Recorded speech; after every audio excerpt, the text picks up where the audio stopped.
I want this day to be a little bit special. We have our 25th anniversary this year.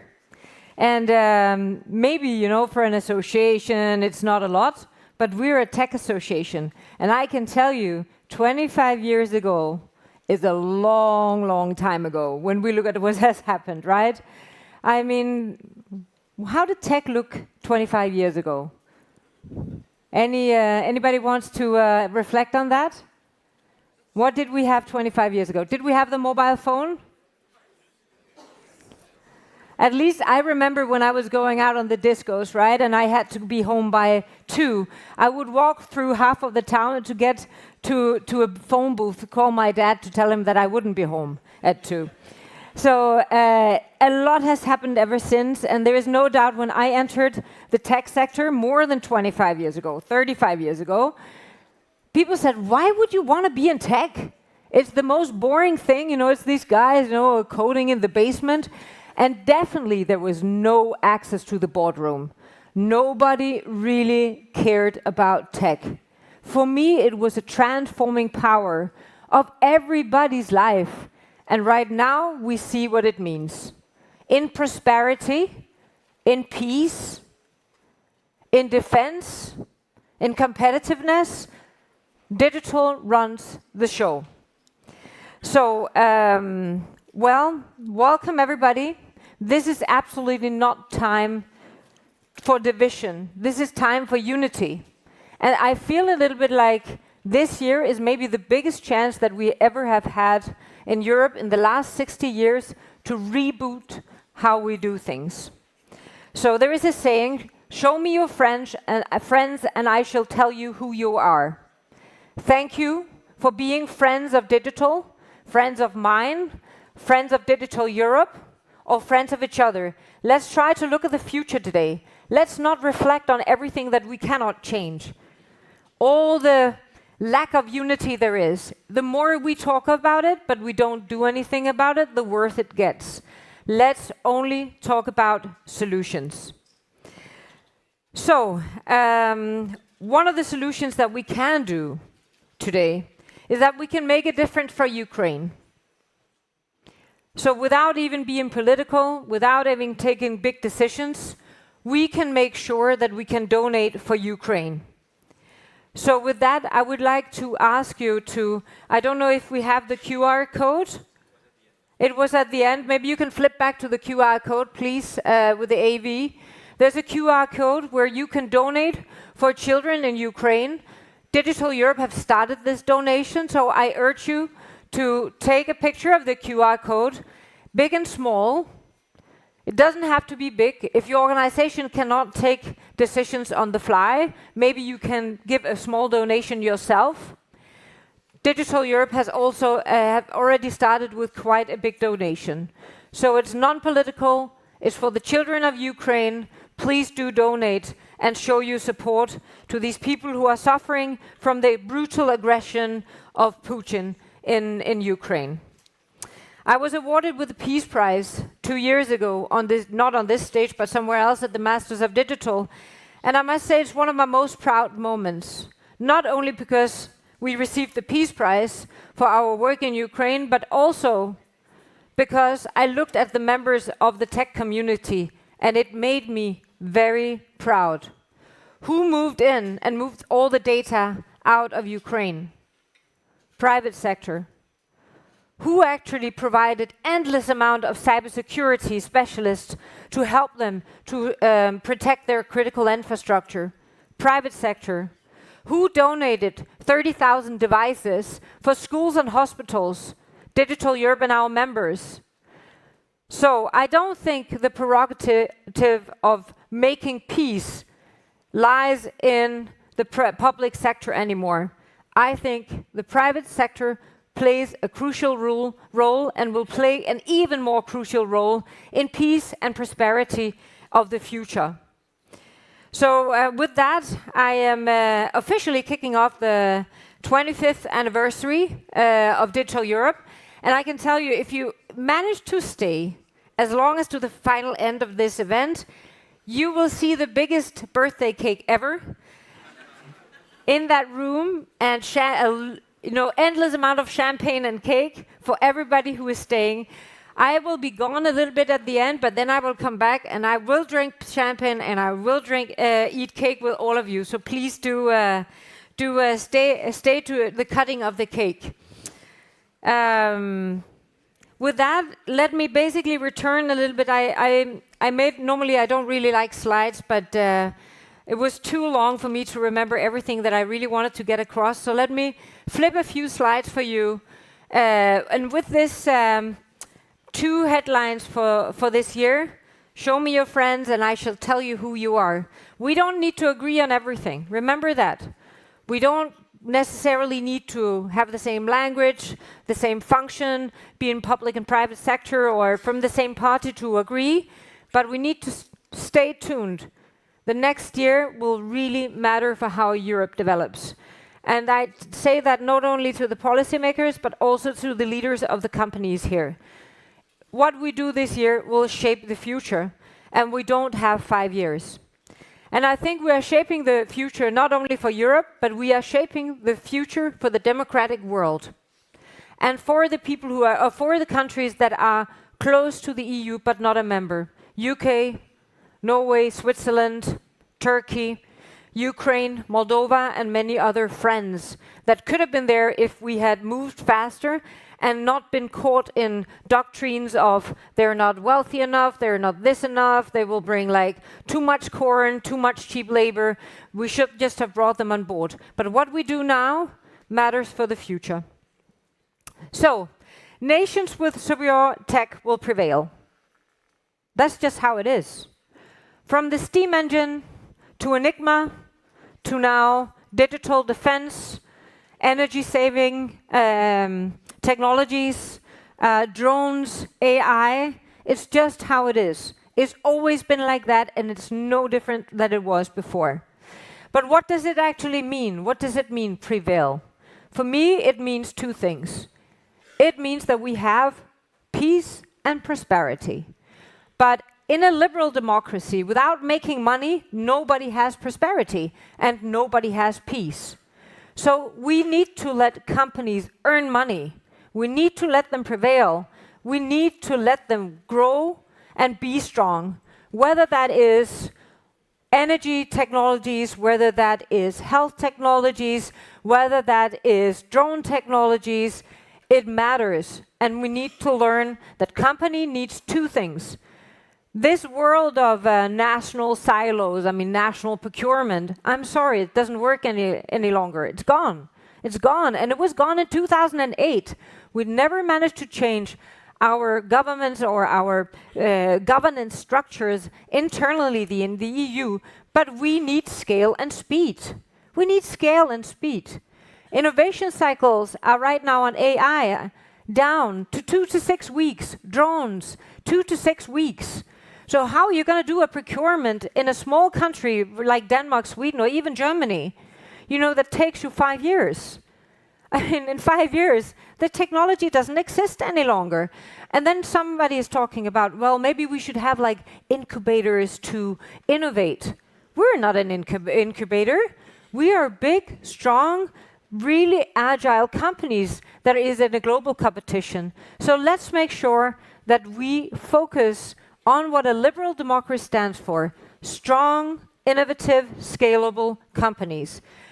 And that's going to be the theme of this day. How do we make this thing grow, and how do we work much more together? Well, as I said, we have a lot of potential, right? It's not that we don't have potential. So these companies are some of the companies that we surveyed on the critical technology study, but it could have been 100 other companies that are members of Digital Europe. So we have a lot of potential, but we don't have speed and scale. We don't have speed of scale. How do we buy dual-use technologies? Do we buy them as a continent? We have 180 military systems. US has 30. We cannot keep on doing things like we did. If we keep on doing the things that we did, we will not succeed. So Draghi said, Mario Draghi, excellent report. Let's keep on remembering what he said, because he's right. He said, Europe missed the technological revolution. And we did, because we didn't see what the ingredients was. It was scale and speed. Luckily, we have great companies in this room, and you will see them on stage and with our sponsors. We have great companies. They are still here. They earn too little money in Europe. They are global companies. They're not European companies only. They're global companies. But we must say that we didn't kickstart their growth. That is for sure. So we have a lot of potential, but we need to change how we do things. Over the last 20 years, we have lost 30% competitiveness. The gap between EU and US, for no reason other than some of the things I will speak of today, is basically widened by 30% because we didn't manage to change. We didn't want to change. We wanted to keep stability at all cost. If we had grown with the same rate as US, we would have 11 million more jobs. And we would have had a tax revenue funding defense of 300 billion more. Well, as we see here instead, and I have to say this too, is very annoying because there are no figures. These 200 billion in extraordinary regulatory burden yearly on companies is actually a figure that's 10 years old because they don't exist. But we have surveyed our members in the last 5 years who tells us that every year they see an increase in compliance costs with 15%. And that is without the AI Act, the Data Act, all the acts coming out now. They're not even implemented yet. So that number is possibly maybe 3 times the size in a few years. We implemented 13K laws and versus, for example, the US 3K laws. So you can see an exponential growth in costs that are not making innovation. So all this money that we're using on finding out, is there a little bit of gold plating in this country, or am I actually compliant? Is the medical device directive overlapping with the AI Act? What about this radio equipment directive? How is it? Is it my washing machine? Is this now, under high risk in the AI Act because I use energy saving to save water in my washing machine? The answer is yes, unfortunately, which is not how we should be doing things, right? We should do like we do in tech. We have a regulation, we have an idea, and then we test with companies. We say, if you were to implement this, how would it work? Does it work? How does it look in your sector? And until we know exactly how it works, we shouldn't be doing it. Anyway, on this happy note, more good news. We only lead in 1 out of 8 critical technologies. So what are critical technologies?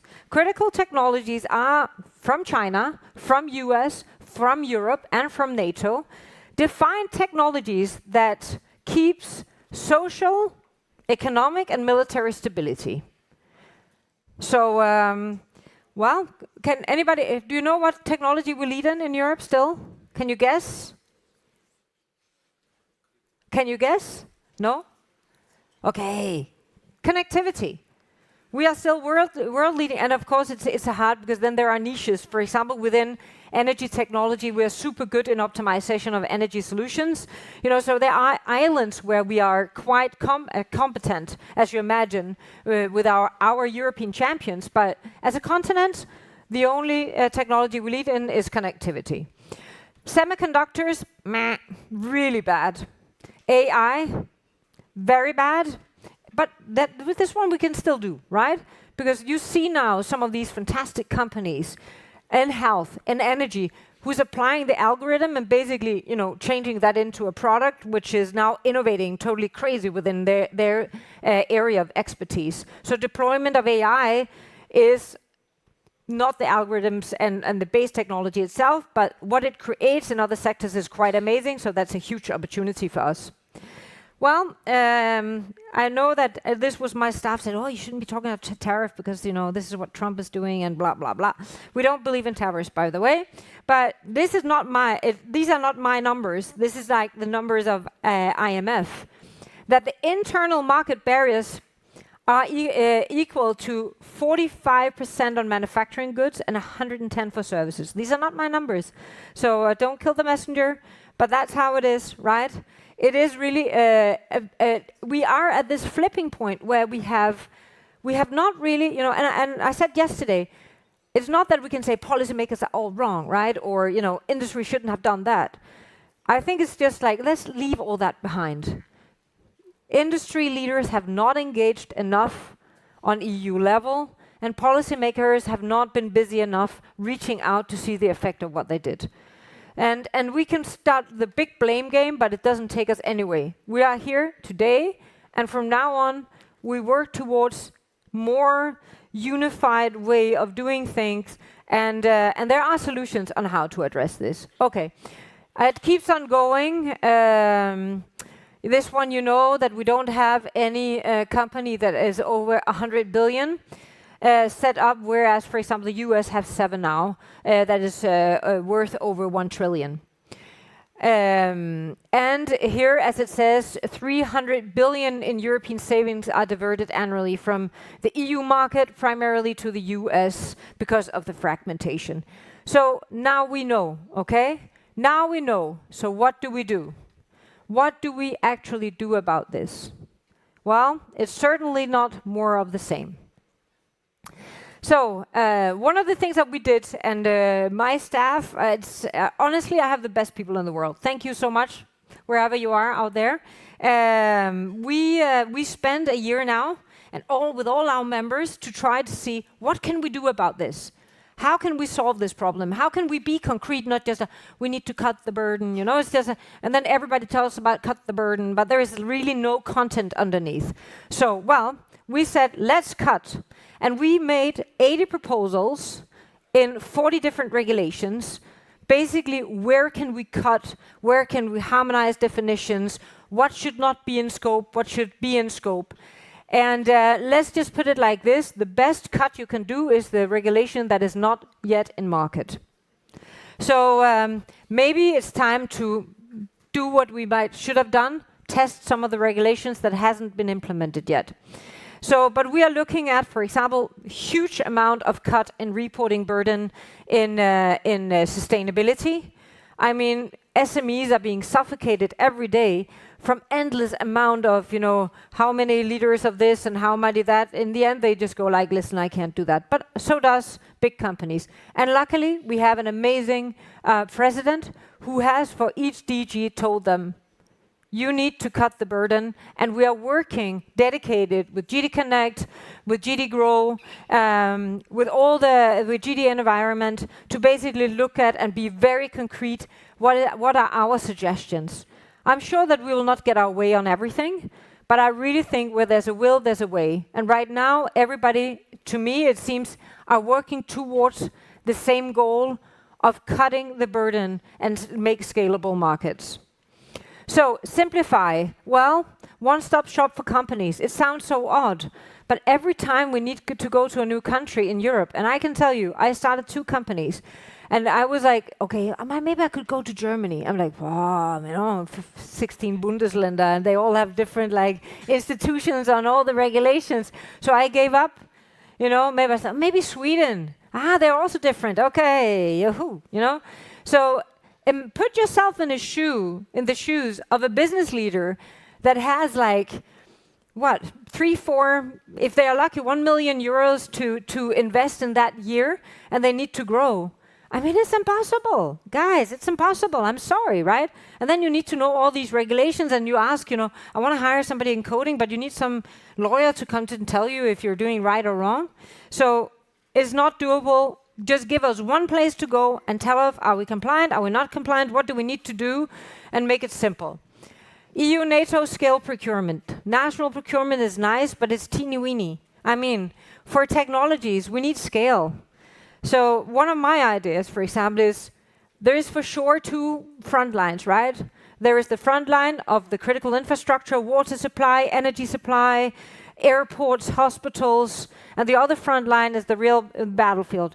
But could we actually do a large-scale incentive with common tax incentives across Europe for investment in technologies that protects critical infrastructure?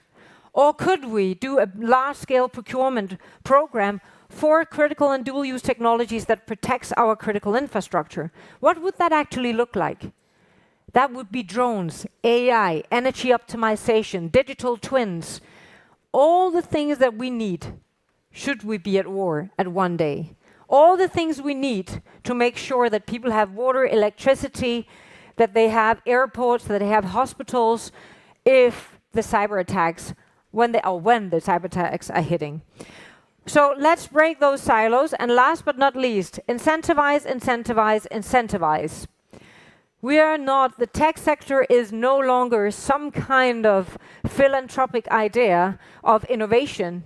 We are in every sector, banking, energy, defense, everywhere. So how do we incentivize broad-scale investments and growth? Honestly, I think we're the sector that needs less R&D from public sector.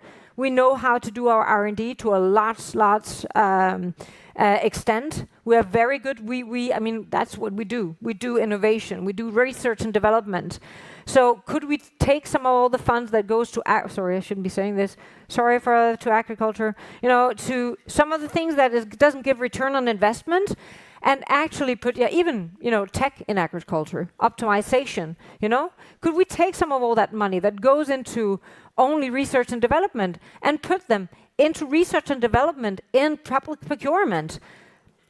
So we could ask, can you actually create safe connectivity around energy plants? Well, we have the solution, but we're lacking like 2% and we would be there. The innovation can actually happen as the deal is made. So let's look at how we can do that. Let me turn to the second one, the P's. Now we talked a little bit of prosperity and how we create growth. Well, our excellent president said, in the struggle between democracy and autocracy, the digital sphere is not a sideshow, it's the front line. And I think she is just spot on. It is the front line. And the more we talk about technology as like, maybe we can ring fence like 1 billion here and 1 billion there. No. Would you heard, who was here yesterday, heard the Ukrainian Deputy Minister of Defense, who's, by the way, a super techie coming out of private sector, like the rest of the majority of the defense ministry and the digital ministry in Ukraine are private sectors, built like coding geeks, right? Why? Because it's their steering room. That is where they do the innovation. This is where they have the data. This is where they divert the troops and they take the refugees in the right places. It's all digital. It is no sideshow. So the fragmentation creates a very complex situation here. As we see, defense spending is half. I think there's only 7% or 2% of the NATO allies that spend the right amount, the 2%. We heard Rutte at the Munich Security Conference say we are going towards 5%.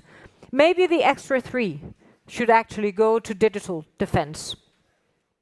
So to a large extent now, we are not having defense technologies anymore. We have dual-use companies. Civil technologies that are actually super mature and ready to be applied to defend and protect. So that's where we need to look. How do we apply large-scale mature technologies and keep the innovation going in both protection of two front lines? Because we learned from Ukraine that there are two front lines. There is the critical infrastructure and there is the battlefield. Their cycles are super short. Innovation, each time they do an innovation of a feature, 2 to 6 weeks later, the Russians are copying it. And I don't think that those innovations comes only from Russia. I think they have some big friends who are helping them out. So it means that innovation cycles for companies in civil sector will be squeezed like hell. In 1 year, things will accelerate even further. I heard the CEO of OpenAI say, what we did in 3 years, right, just a short while ago, we do in 3 weeks now. And we don't even, it's like things are just speeding up. So how can you do a procurement of drone technologies for critical infrastructure that takes you 5 years? I am sorry, it's not going to work. So we need cycles much shorter than that. So what needs to be done? A unified, scalable defense market. No more for technologies, country by country, and saying like, yeah, well, the defense prime can kind of, they can work with small companies. Yes, that's one part, but it's not sustainable. We need these kind of companies that are much bigger. That's what happened. If you look at the defense sector in the US, they have like 6 big companies, and we have just like hundreds of small companies. And as I said before, innovation takes scale. Address the defense skills gap and really look at the private sector as a prolonging of the security of society. We play a major role. As I said, it was us who moved the data out, who created connectivity, who brought the devices to Ukraine, and we play a major role in that. So, with that, I would just say that one other quote from our great president, from AI to clean tech, from quantum to space, from the Arctic to South China Sea, the race is on. The tech race is on, and really it's been on for ages. And it's time for us to wake up and do fundamental changes. So try not to say it's difficult. It is complex. Yeah, but it's very difficult. It will never happen. Let's be bold. Let's just do what it takes. And let's work together. Let's break down that silo of, no, this is complex and we can't talk about that. We are all in the same race, and either we win or we lose. And together, if we break down those silos, if we dare to say, we need to cut, we need to simplify, we need to incentivize, then I think we can actually make a difference. Thank you so much.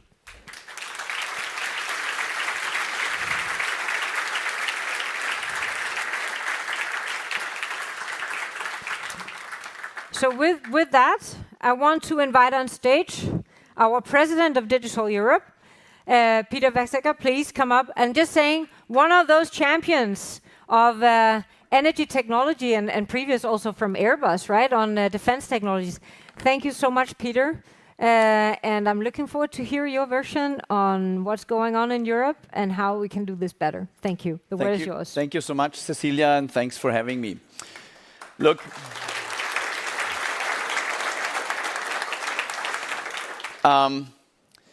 this speech has become very difficult for me because I think Cecilia has said it all already, right? So she has really covered all the key points, the key challenges of Europe. Now, before I give you my very short and little summary of this, I want to welcome you to the event. We had a fantastic evening with 2 great awards last night in a fantastic setting. Thanks, Cecilia, for organizing this. Thanks to your team. You all did an amazing job, and I think that deserves a very great hand for what we have seen already in the last evening. Thank you. So, I want to start my talk today about talking a little bit what are the challenges on Europe, and Cecilia has touched on them. So take my presentation or my talk a little bit as a summary of what Cecilia has already said.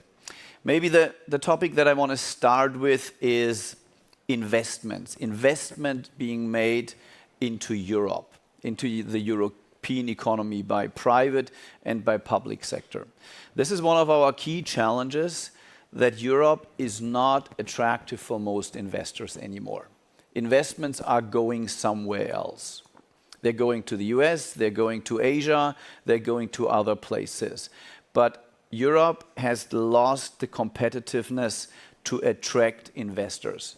And investment means we are creating new technology, we are creating jobs, people who have jobs will pay taxes. So this is for me certainly one of the key topics that we all need to address again, that we attract more investments within Europe again, from European companies, but also from non-European companies. Second topic, competitiveness on innovation.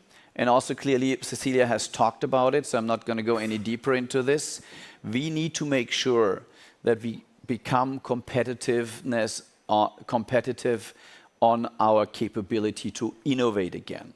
And it's not only the innovation, but also that we start to commercialize innovation. We still see innovation in many areas, but we really need to get our act together to really commercialize this innovation also in Europe.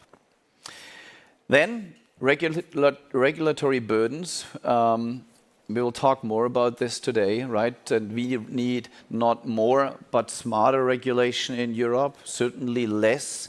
And I really like the idea, let's not start cutting the stuff that's already in place, but let's think about all the regulation that might come up and let's do it in a smarter way, right? And while I agree we need regulation, we don't need to make it overcomplicated, which we have done in Europe in many cases. So let's also make it not only less, but also simpler.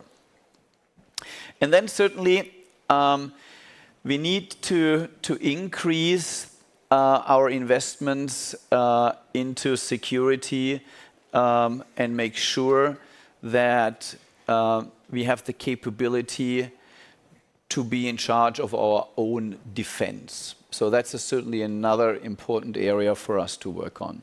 And let me finish with a topic on challenges, which is talent. Well, I believe we have a lot of talent in Europe. I'm personally having more and more conversations with people, young talent particularly, that do not see their future in Europe anymore, but they are thinking about going somewhere else. This is very bad news. Also, our universities in Europe are much less able to attract students from outside of Europe. So if people have the choice today, they'd rather go to a university in the US than to a university in Europe. So that's something for us to consider and address as well. Now, enough about challenges. I want to switch to a little bit what are the solutions to this. And actually, I personally believe that digital is a key element of addressing all of these challenges. Because if you look today at what is the competitive differentiation of business processes, of products, of our universities, of our education, then there is one word, that is digital. All the competitive differentiation has moved into the digital space. So this is clearly an area where we need to double down, really increase our efforts on digital. And we have already fallen behind. So it's not about keeping the top position, it's about catching up for Europe, right? So this is, I want to underline Cecilia's wake-up call, right? So we are not leading anymore. We have lost our leading position in many areas. It's about catching up to get into a leading position again. So, and of course, digital will help us improving efficiencies, both in the private as well as in the public sector. Yesterday, we awarded the Dual Use Award. And clearly, we can see that digital is also the differentiating factor in defense. It's not necessarily more expensive weapon systems, but it's smarter weapon systems. Some of them are pretty inexpensive, and they are all defined through their digital capabilities.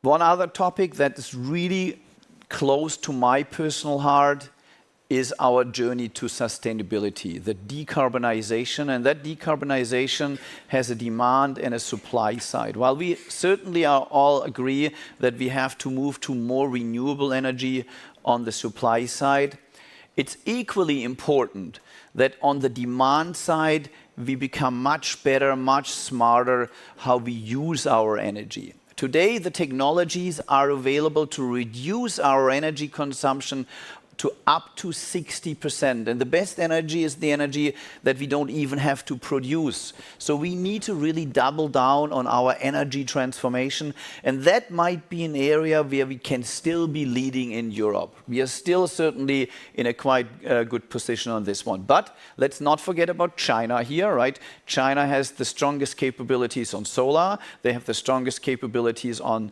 batteries. They have the largest electrical fleet on their streets. So China might be the first country that will become carbon neutral in the foreseeable future. So also here, clearly an area for Europe to double down and accelerate. Now, we have strong assets. We have a big market in Europe. We have educated and talented people in Europe. So we have the ingredients, and I personally believe digital is the key differentiator in Europe's value proposition in the future.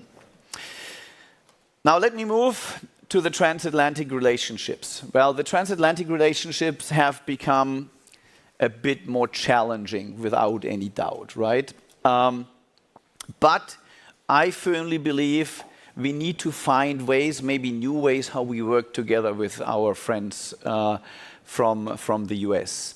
And together we are leading in 6 out of the 8 critical technologies. 2 are coming from Europe, that's connectivity and to some degree in clean tech. And I personally believe it's very important, even if times are challenging, that we find new and better ways how we work together. Also, Cecilia, I want to congratulate you that you are taking very active steps on that. You have opened an office in the US. We have hired our first employee in the US. So also Digital Europe is helping to build the bridge between Europe and North America. And Angelica has been hired in the US. I'm not sure if you're here, but welcome on board. And certainly you play a key role also supporting the Digital Europe activities to bridge Europe and North America. So I'm coming to the end of my short talk here today, but I'm very happy that we have the 25th Masters of Digital, bringing people together from the public sector, from the private sector. We have a lot of topics to discuss in our sessions and breakouts today. I'm very sure that artificial intelligence will be on top of many of these discussions, which is one of the key technologies for the digital differentiation. I'm very much looking forward to all the discussions and presentations that we will have today.